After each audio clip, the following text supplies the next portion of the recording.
주신 말씀은 고린도전서 1장 1절에서 3절 말씀입니다. 하나님의 뜻을 따라 그리스도 예수의 사도로 부르심을 받은 바울과 형제 소스데네는 고린도에 있는 하나님의 교회 곧 그리스도 예수 안에서 거룩하여지고 성도라 부르심을 받은 자들과 또 각처에서 우리의 주 곧 그들과 우리의 주 되신 예수 그리스도의 이름을 부르는 모든 자들에게 하나님 우리 아버지와 주 예수 그리스도로부터 은혜와 평강이 있기를 원하노라. 아멘. 자, 오늘 고린도전서 서론 이런 제목으로 하나님의 말씀 증거하겠습니다. 오늘부터 고린도전서를 설교하겠습니다. 로마서 설교는 그동안 2회 정도 걸렸습니다. 다 설교할 때 한 2회 정도 걸렸고요. 고린도전서도 비슷할 거라고 예상합니다. 로마서가 다분히 교리책이라고 하면 고린도전서는 교회론, 교회에 대한 책이라고 할 수 있습니다. 신앙생활의 실제적인 면들을 볼 수 있습니다. 고린도전서를 주일마다 보면서 많은 은혜가 있기를 바랍니다. 오늘은 고린도 도시에 대해서, 그리고 서론이니까 고린도 사도행전 18장에 사도 바울의 고린도 도시 전도 활동에 대해서, 그리고 고린도전서 전체 내용을 한번 요약하고 본문의 말씀 가지고 잠깐 나누려고 합니다. 분량이 많을 것 같죠? 아니에요. 제가 요약을 했습니다. 오늘 본문이 주는 첫 번째 교훈은요, 하나님은 타락한 도시를 구원하신다는 것입니다. 고린도와 같이 타락한 도시를 구원하십니다.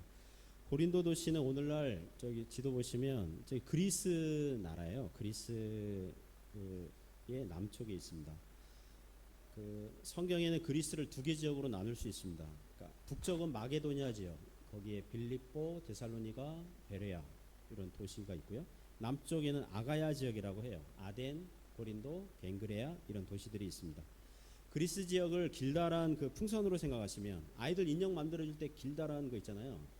그거를 한 3분의 2 지점을 이렇게 구분지어서 돌려주면 3분의 2는 마게도니아 지역이고 3분의 1은 아가야 지역이라고 할 수 있습니다. 이 아가야 지역을 펠로폰네소스 지역이라고 합니다. 반도, 펠로폰네소스 반도. 펠로폰은 영웅이란 뜻이고요. 네소스는 섬이란 뜻입니다. 이렇게 보시면 그러니까 고린도랑 이 본토 여기에 아주 작은 그 지역이 있는데, 그 남북으로 교통 이동할 때 고린도를 반드시 통과해야 돼요. 고린도를 반드시 통과해야 돼요. 오늘날에는 그 지역을요, 이렇게 그 고린도 운하를 만들었어요. 1890년대에 운하로 만들어서 이제 배들이 오고 갈 수 있도록. 이전에는 어떻게 했을까요? 오른쪽에 배가 오면 작은 배는 그 통나무 이런 걸로 옮겨서 왼쪽 이런 항구로 해가지고 서쪽 지중해로 나갔고요. 그런 식으로 큰 배는 선원들이랑 짐들만 옮겨서 다른 배로 옮겨 타고 그런 식으로 옮겼다고 합니다. 교통이 사통팔달, 아주 그러니까 옛날에 잘 나가는 도시 국가였겠죠. 자, 이 지역을 알렉산더 대왕, 마게도니아 알렉산더 대왕이 점령했다가 나중에 알렉산더가 죽고 그 부하 나라 하다가 이제 힘을 잃고 로마가 이제 다스리기 시작을 하죠. 다스리기 시작하면서 BC 146년에 이 고린도 도시가 지도자 도시가 되어가지고 10개 도시 연맹, 아카이아 동맹이라고요. 그 동맹을 지어서 로마에게 반란을 일으켜요. 그 같은 해에 로마가 카르타고 포에니 전쟁이라고 3차 포에니 전쟁, 카르타고를 완전히 쑥대밭으로 만들어버린 그 같은 해에 고린도가 로마에게 덤벼들었다가 고린도도 완전히 쑥대밭이 됩니다. 도시민들이 집단 학살 내지는 노예로 다 팔려요. 그리고 몇 년 동안 폐허로 놔둬요? 100년 동안 폐허로 놔둬요. 그러다가 이제 100년 후에 BC 46년 그 좌우에 율리어스 케사르 장군이 카르타고와 함께 고린도를 신도시 개발해요. 위치를 보니까 너무 좋거든요. 그래서 신도시 만들어서 로마에게 세금 바치게 하자, 이래서 신도시로 만들어요. 그래서 급속도로 고린도 도시는 빠르게 인구가 증가합니다. 처음에는 로마 그 군인으로 복무했다가 퇴역한 그 군인들 중심으로 하다가 이태리에서 자유민들이 오고 또 무역과 상업이 발달하니까 돈 냄새가 나잖아요. 돈 냄새를 가장 잘 맡는 민족이 있었으니 누굴까요? 유대인들이 거기 갑니다. 그리고 이 애굽, 이집트 사람들, 수리아 사람들, 소아시아 사람들이 고린도로 몰려 들어가지고 고린도가 이 최절정기에는 60만에서 70만 명을 이루는 대도시가 됩니다. 이 당시에는 대도시예요, 그게. 아덴은 그 당시 1만 명 좌우였거든요. 바로 옆에 아테네 도시는 1만 명 좌우였는데 이 80km 이상 떨어진 이 고린도는 60만, 70만 명이었습니다.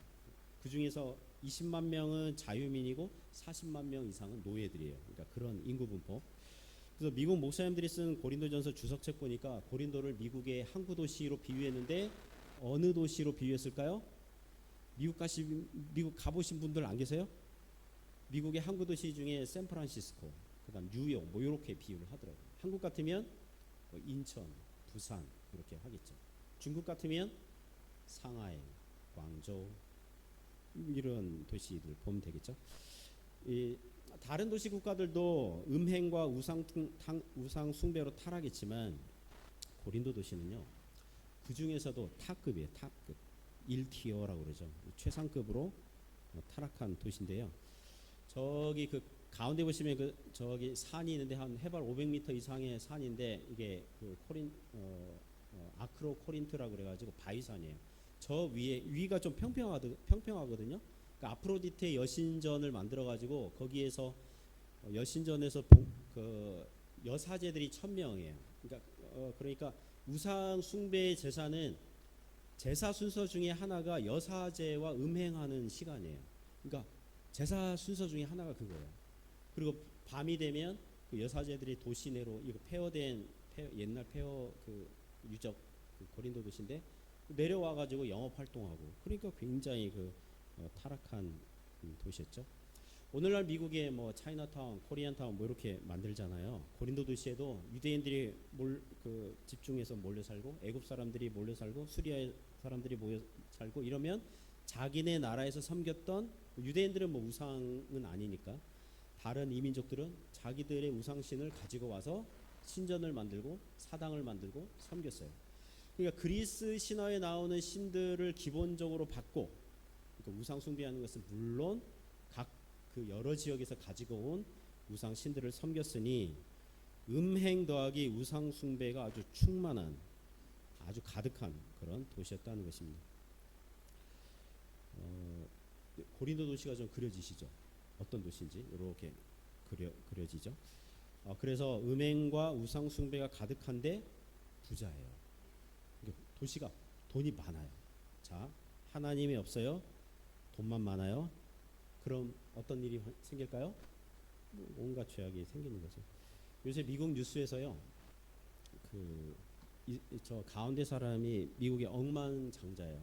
그 제프리 앱스타인이라는 사람인데 이 사람은 돈이 많아요. 그런데 소아 성애자예요. 미성년자 여자애들을 성적으로 착취하고 그리고 자기 별장에서 파티할 때 자기 친구들, 정치가 사업가들을 불러서 미성년자 여자들과 그렇게 잠자리 제공하고 그게 이제 발각이 되어 가지고 2019년도인가 이제 감옥 가 가지고 거기서 이제 자살하고 죽었어요. 근데 미국은 자살했다고 끝나지 않아요. 이 사람과 이 관련된 그 앱스타인 일지에 나온 친구들 명단을 막 다 까보는 거죠.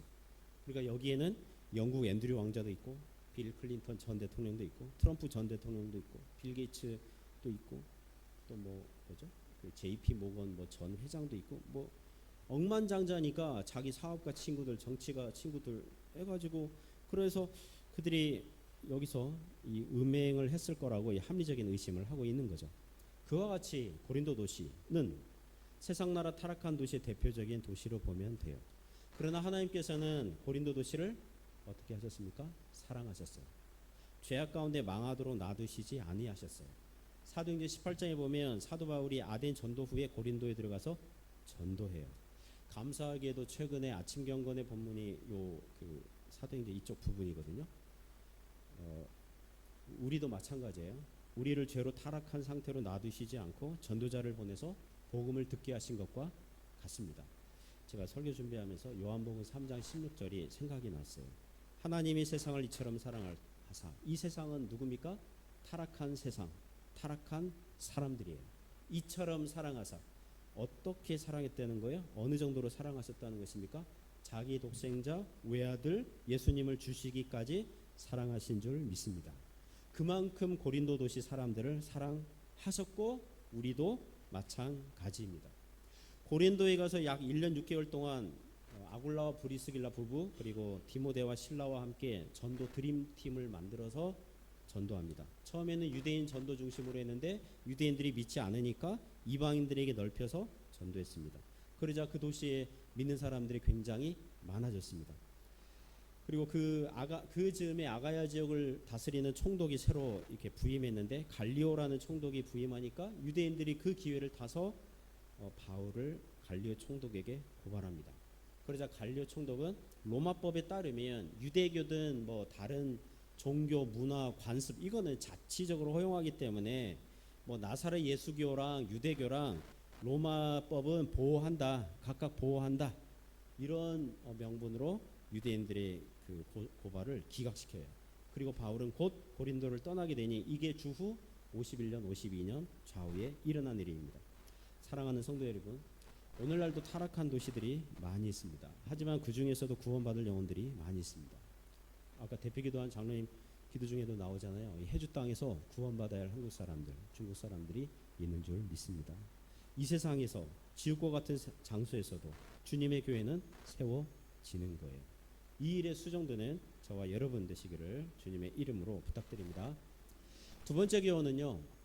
교회는 하나님의 말씀이 필요하다는 것입니다. 문제없는 교회가 없고 교회의 문제의 해결책, 치료책은 하나님의 말씀이라는 거예요. 고린도전서는 사도 바울이 3차 전도 여행 중이던 에베소에서 기록하였습니다. 그때가 성경학자들이 기록 시기를 추정하는데 약간씩 다르지만 AD 55년에서 57년 그 어간에 기록했다고 봐요. 바울은 에베소에서 2년 3개월 사역했는데 이렇게 좀 이렇게 해서 3년을 사역했다 이렇게 사도행전에 나오거든요.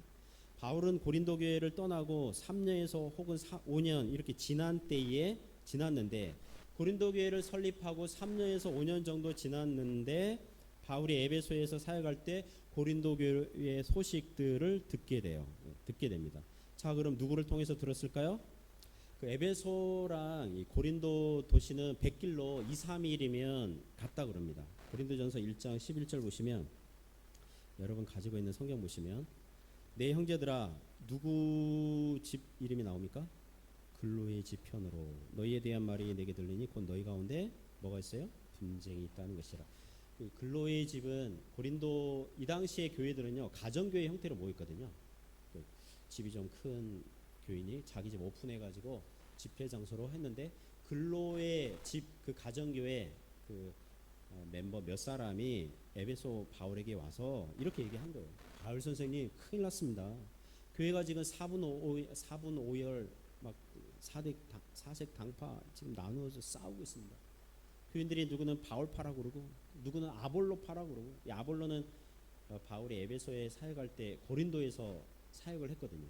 고린도에서 마치 제1대 담임 목사 사도 바울, 제2대 담임 목사 아볼로 이런 것처럼 아볼로에서 사역을 했거든요. 나중에 고린도전서 쓸 때는 에베소로 이미 그 아볼로는 돌아와 있어요. 그때 아볼로 추종하는 사람들이 많았고 아볼로가 가르치거나 아볼로의 행동에 문제가 있었던 게 아니라 아볼로가 사도 바울보다 설교를 너무 더 잘하게 보이는 거예요. 그래서 우리는 아볼로파다 이렇게 교인들이 그런 추종자 세력이 생긴 거예요.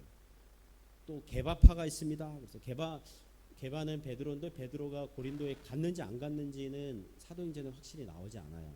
그러니까 고린도 교회 교인들은 아마도 이렇게 생각한 것 같아요. 베드로는 12사도 정통파잖아요. 정통파 사도들. 사도 라인에 있잖아요. 근데 사도 바울은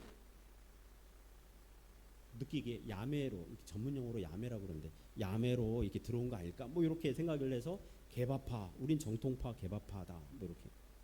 그 어디에도 속하고 싶지 않은 사람들은 우리는 순수하게 그리스도만을 따른다. 그래서 그리스도파 이렇게 형성하고 있었어요.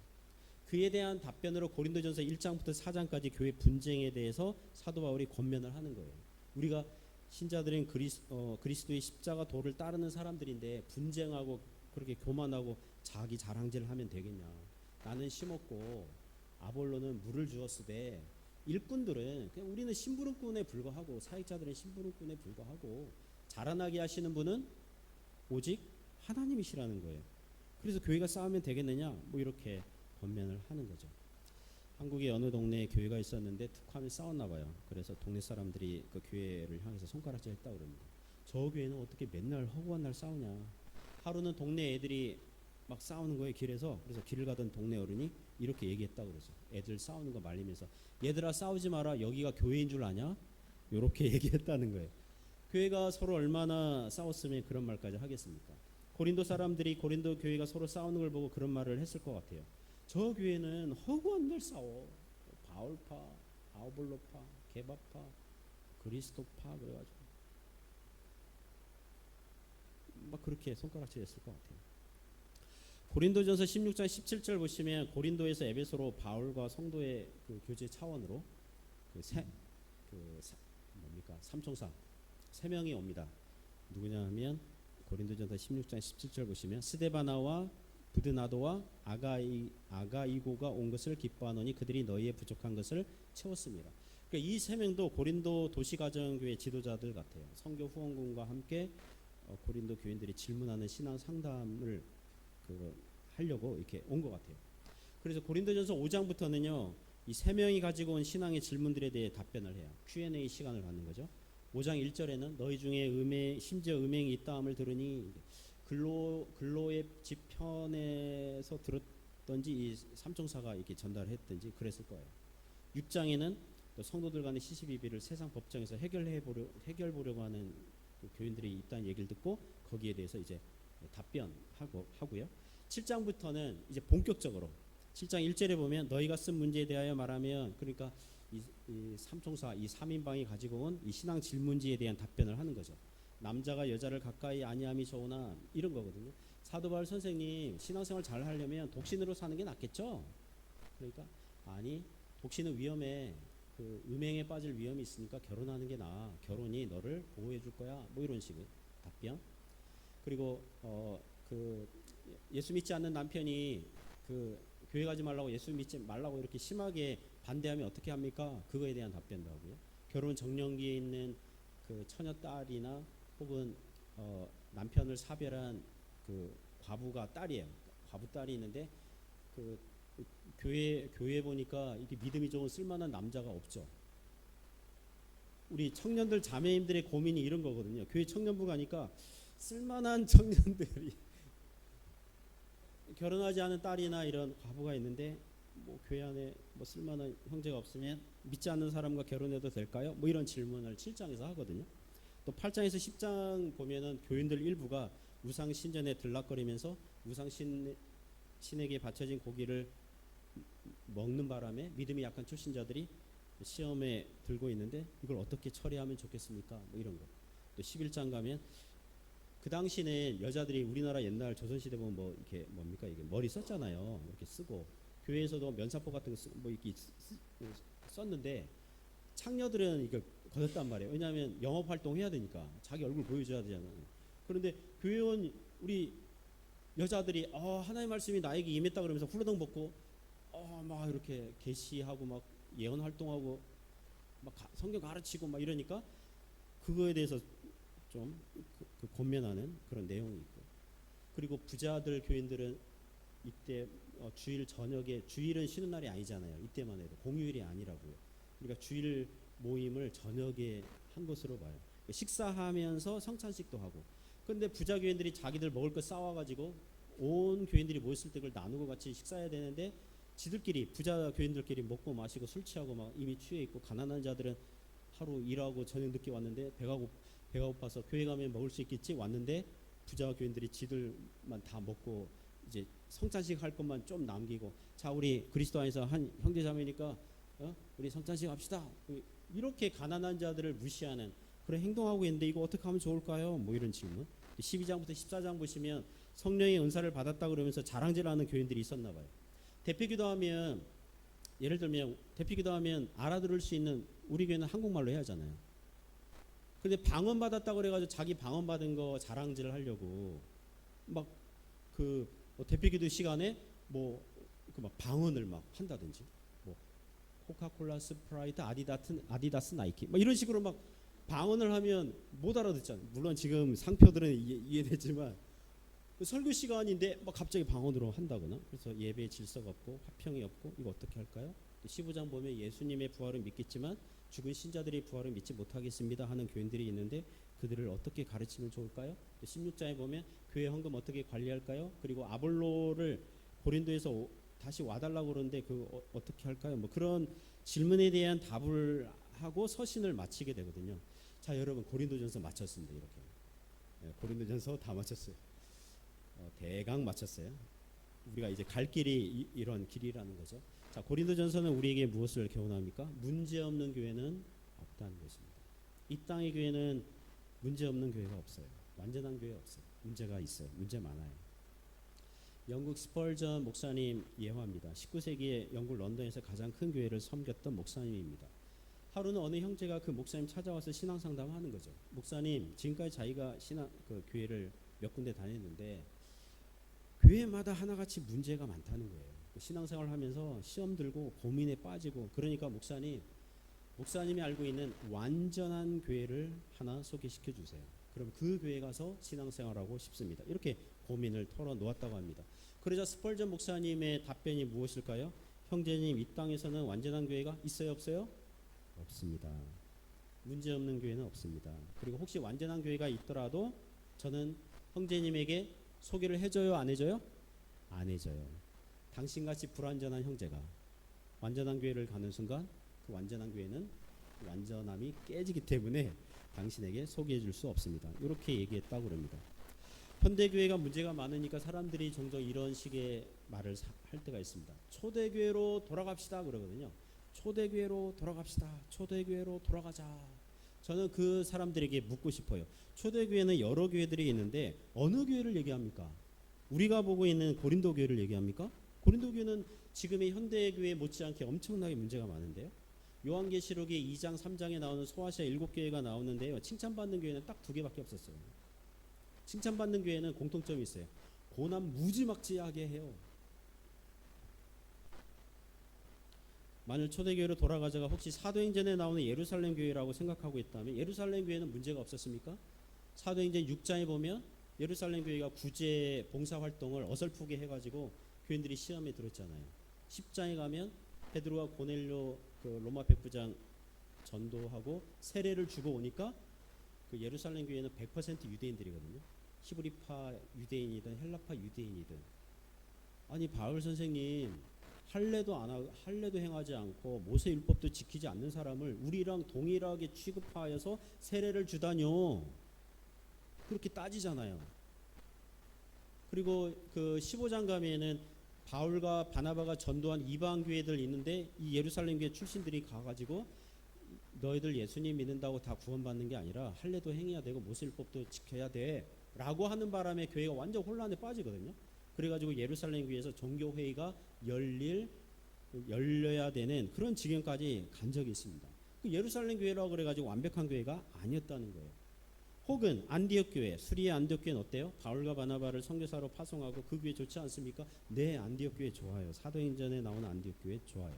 우리나라든 외국이든요, 안디옥 이름으로 교회 이름 지은 교회들 많아요. 하지만 약 200년 지나도 여전히 그 AD 200년 되니까 초대교회 그 역사 안에 들어가거든요. 수리의 안디옥 교회 주교, 그러니까 목사인 거죠. 안디옥 교회 목사, 터키 출신, 터키의 그 사무사타 출신의 파울로스라는 사람이 있어요. 이 사람이 이런 얘기했어요. 예수님은 하나님이 아니다. 사람인데 기적적으로 처녀의 몸에서 태어났고 세례 요한에게 세례 받을 때 그리스도가 되었고 기적적으로 하나님과 교통한 아주 영적인 교통한 그런 특별한 사람이다. 이렇게 가르쳤어요. 나중에 이단으로 정죄됐죠. 이 사람의 제자가 루카니오스라는 사람이고요. 루카니오스의 제자가 아리우스예요. 아리우스라고 325년에 그 니케아 종교회의에서 그 삼위일체 부정해가지고 이단으로 정죄받은 이 세 사람이 바로 이 수리의 안디옥에서 활동했고요. 그들의 교리를 전파했고 다른 여러 지역으로 퍼뜨렸어요. 사도 바울과 바나바 이후에 200년 지나니까 이 안디옥 교회에서 이단 괴수들이 나왔다고요. 그러니까 초대교회로 돌아가자 이게 잘 봐야 돼요. 잘 봐야 돼요. 오히려 그렇게 얘기하는 것보다 어떻게 얘기하는 게 좋아요? 따라해 보세요. 성경으로 돌아가자. 성경으로 돌아가면 되는 줄 믿습니다. 초대교회라도 하나님 말씀 성경이 필요하고요. 중세교회 그 천년 중에도 전반기 500년은 괜찮았는데 후반부 500년은 완전히 그 타락이 가속화되거든요. 중세기도 실은 하나님 말씀이 필요한 거죠. 1500년대에 종교개혁이 일어났고 종교개혁이 일어난 다음에 뭐 룰루랄라입니까? 아니죠. 여전히 교회는 하나님의 말씀이 필요하다는 것입니다. 종교개혁의 중요한 가치 중에 하나가 성경으로 돌아가자잖아요. 솔라 스크립추라, 오직 성경. 종교개혁의 전통에선 교회들도 여전히 하나님의 말씀 성경이 필요한 줄 믿습니다. 자, 그러면 문제 많은 교회 문제가 생기면 이 문제들을 어떻게 해결하면 됩니까?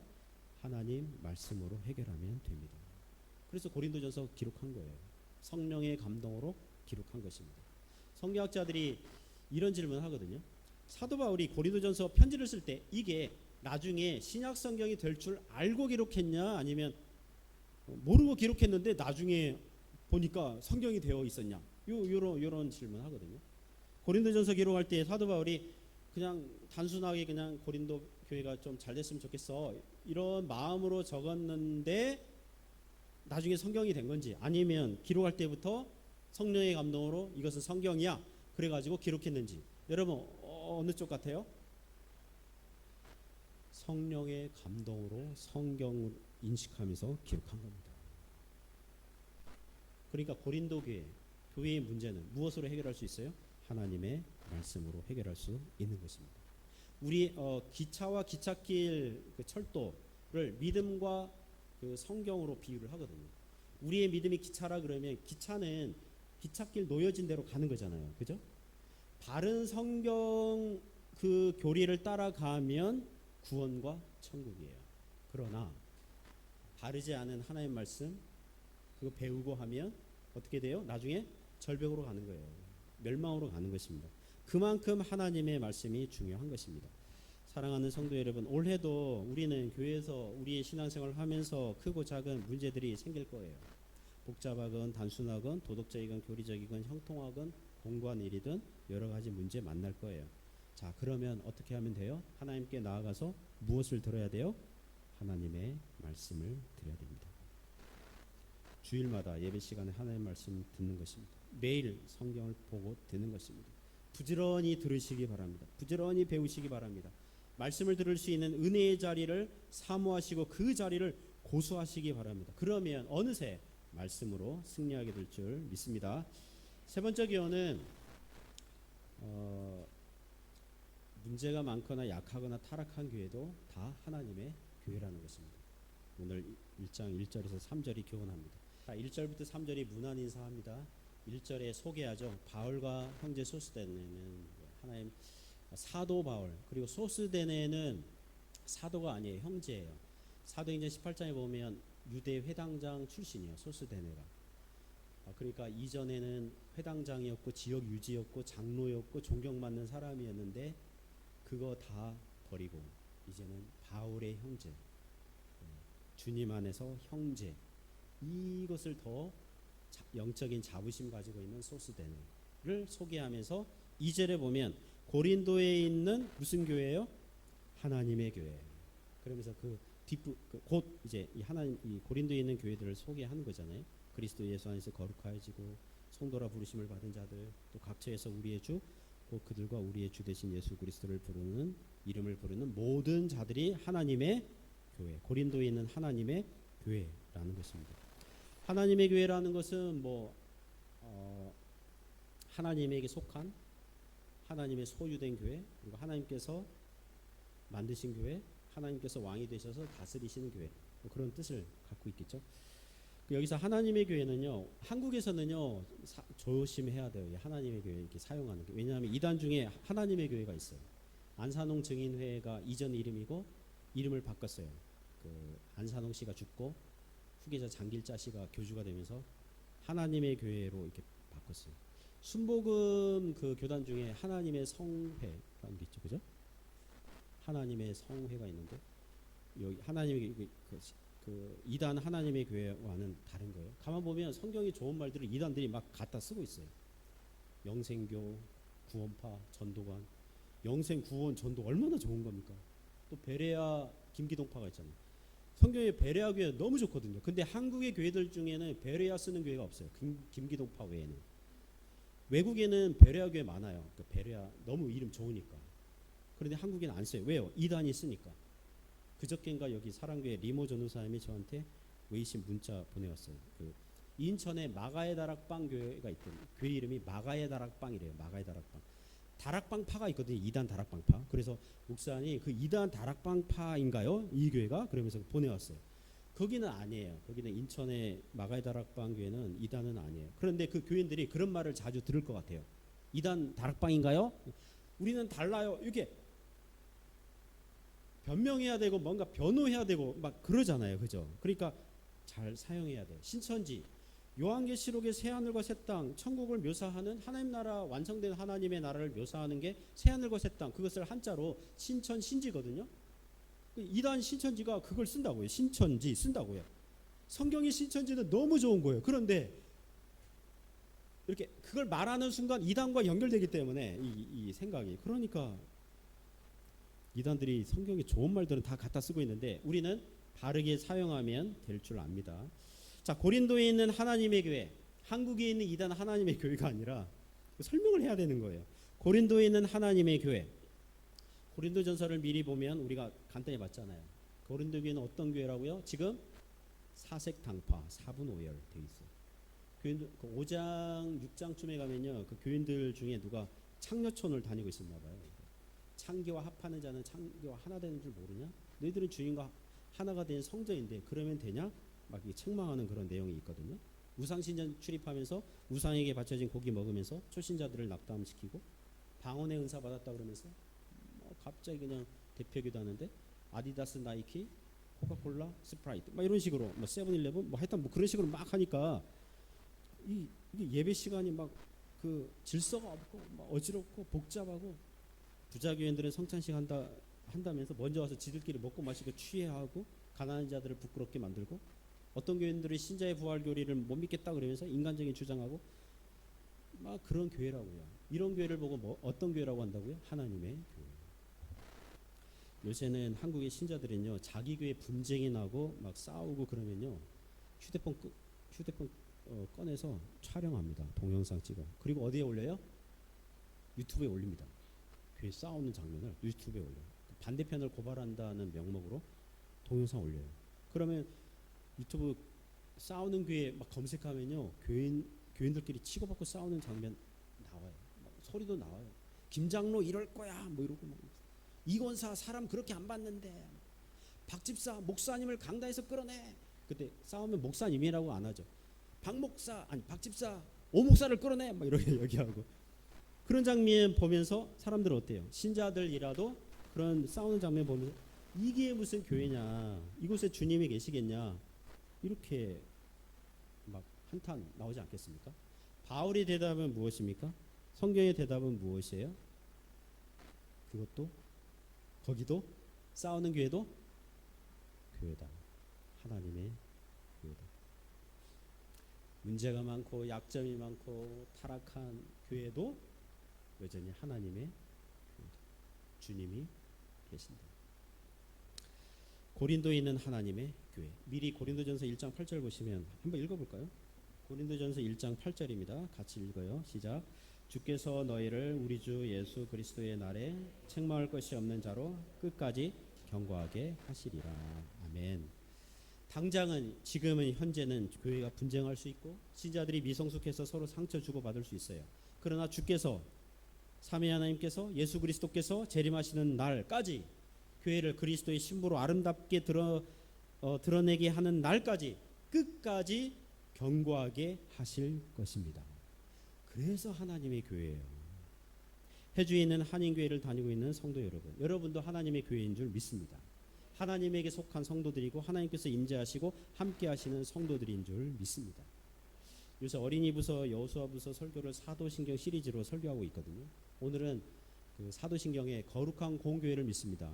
설교 제목이 거룩한 공교회예요.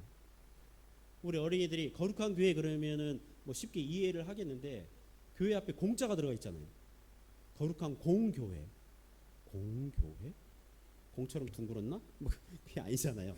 유니버설, 캐톨릭, 또는 제너럴 이런 일반적인 보편적인 교회란 뜻이거든요. 그리스도 안에서 다 하나 된 교회다. 이런 뜻이에요. 에베소서 1장 22절 23절 오늘 어린이들 설교했는데요. 거기에 보면 예수께서 만물 위에 교회의 머리 되시고 교회는 예수의 몸이시고 만물을 충만케 하시는 충만케 하시는 자의 충만함이 바로 교회다. 이런 구절이 있어요. 그 구절은요 이해하기 어려워요. 거기서 가장 어려운 단어는 충만이에요. 충만. 예수님께서 만물을 충만하게 하시듯 교회를 충만하게 하신다. 그런 뜻이거든요. 제가 지난주 설교 준비하면서 제가 가지고 있는 주석들을 그냥 샅샅이 다 뒤졌습니다. 저도 이렇게 대충 알고 있는 그런 게 있을 거 아니에요. 이렇게 빈틈없이 알려고 막 이렇게 읽었어요. 교회를 충만하게 한다. 이게 무슨 뜻입니까? 충만은 성경에서 두 가지 뜻으로 사용을 하고 있습니다. 첫 번째는 비어 있는 곳을 채운다. 창세기 1장 2절에 보면 그렇게 나오잖아요. 땅이 혼돈하고 공허하며 비어 있다. 흑암이 깊음에 있고 질서가 없고 아직 아무것도 만들어지지 않은 상태. 거기에 하나님께서 어떻게 해요? 해달별들, 하늘과 땅, 그 동물들, 새들, 풀, 나무 만들잖아요. 또 사람 여기 다 만드시잖아요. 그리고 만드신 것을 보고 보시기에 좋았더라.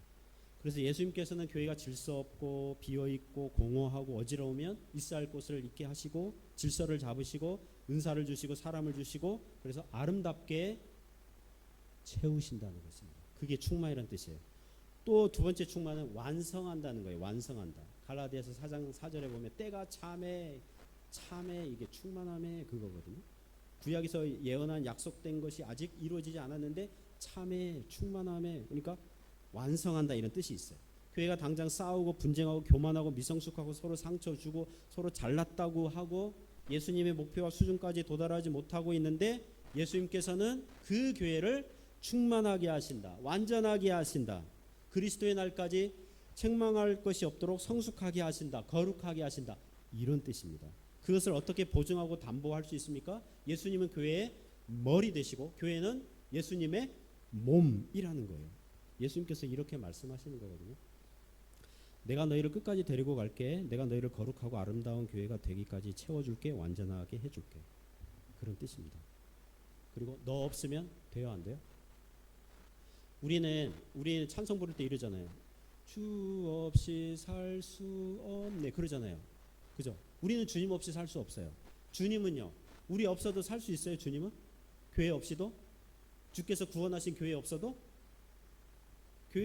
교회의 머리는 예수님, 예수님의 몸은 교회. 그러면 그 말은 뭐냐면 예수님도 우리를 향해서 사랑의 세레나데를 부르는 거예요. 교회 없이는 예수님도 살 수 없다는 거예요. 얘들아 너희들 없이 난 살 수 없어. 그렇게 우리에게 말씀하시는 거예요. 물론 신적 속성에서 자아 충족성, 하나님은 스스로 계신 분이시고 스스로 완전하고 충만하고 사람들이 있건 없건 피조물이 있건 없건 주님은 완전해요. 충만해요. 혼자 사실 수 있어요. 자아 충족성. 그러나 관계, 구원에 관련해서 관계성 면에서는 얘들아 나는 너 없이 살 수 없어. 교회 없이 살 수 없어. 믿는 사람들 없이, 믿는 교회 없이, 이 땅의 교회 없이 나는 살 수 없어. 나 혼자 가지 않을 거야. 천국 나 혼자 가지 않아. 너희들 없으면 난 안 가. 마치 이와 같다는 것입니다. 우리나라 그 속된 표현으로 말을 하면 이 표현이 맞는지 모르지만 우리가 좋아서 어떻게 해요? 예수님은 좋아 죽을라 해요. 우리를 향해서 쩔쩔매요. 죽기까지 사랑하시는 거예요. 내가 어떻게 너희를 구원했는데 나는 네가 망가지는 걸 못 본다. 네가 하나님의 자녀답지 않게 사는 걸 못 본다. 나는 너를 포기하지 않는다. 너희는 하나님의 교회다. 지난주 수요일 예배 때 찬양팀이 이런 노래 부르더라고요.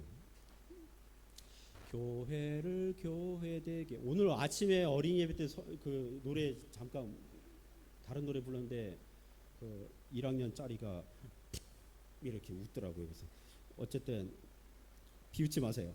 교회를 교회되게 예배를 예배되게 누굴 사용하소서? 우리를 사용하소서. 가사가 너무 좋아요. 교회를 교회되도록 우리를 사용하소서.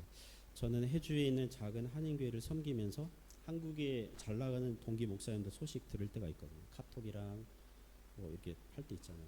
요새 그런 말이 있더라고요. 그 예전에는 기쁨을 나누면 기쁨이 2배가 되고 슬픔을 나누면 그 절반으로 줄어든다 그러잖아요. 그런데 요새는요 바뀌었대요. 기쁨을 나누면 질투가 되고 질투한 사람들이 많이 생겨. 슬픔을 나누면 약점이 된다. 물어뜯는 약점이 된다. 뭐 그런 말이 있더라고요.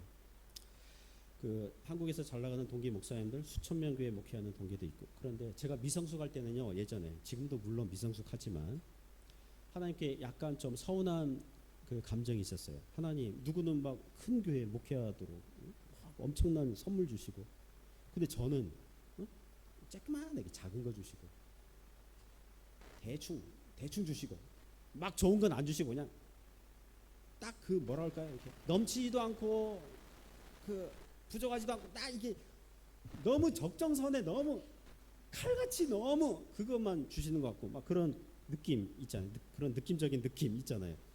물론 철없는 생각이었는데 물론 제 동기 목사님들 중에는 코로나 때 교회 문 닫은 목사님들도 있거든요. 예전에 몇 달 전에 통화하는데 오 목사 감사한 줄 알아 이러면서 저한테 요새 중국이 너무 어렵고 이러니까 오 목사 감사한 줄 알아 나 문 닫았어 그런 동기 친구 목사 있어요. 그래서 설교 준비하고 말씀 보고 사역하면서 하나님께서 저에게 많은 치료를 해주셨어요.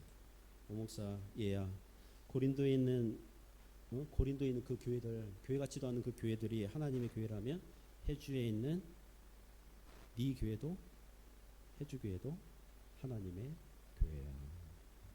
큰 교회도 하나님의 교회라면 작은 교회도 하나님의 교회고 한국과 다른 나라 각처에서 우리의 주 곧 그들과 우리의 주 되신 예수 그리스도의 이름을 부르는 모든 자들은 다 하나님에게 속한 백성들이고 하나님의 교회고 하나님의 자녀들이란다.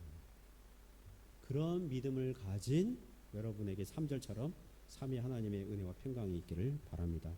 사랑하는 성도 여러분, 우리는 다 하나님의 교회예요. 올 한 해 우리가 교회가 교회되게 예배가 예배되게 사용받는 저와 여러분 되시기를 바랍니다. 끝까지 그리스도의 날까지 경고하게 하실 주님을 찬양하는 저와 여러분 되시기 바랍니다. 기도하겠습니다. 하나님 아버지, 저희를 불쌍히 여겨주시고 이 해주 땅에 있는 하나님의 교회 우리 성도들이 주님을 끝까지 붙드는 복된 한 해가 되도록 붙잡아 주옵소서. 예수님 이름으로 기도드립니다. 아멘.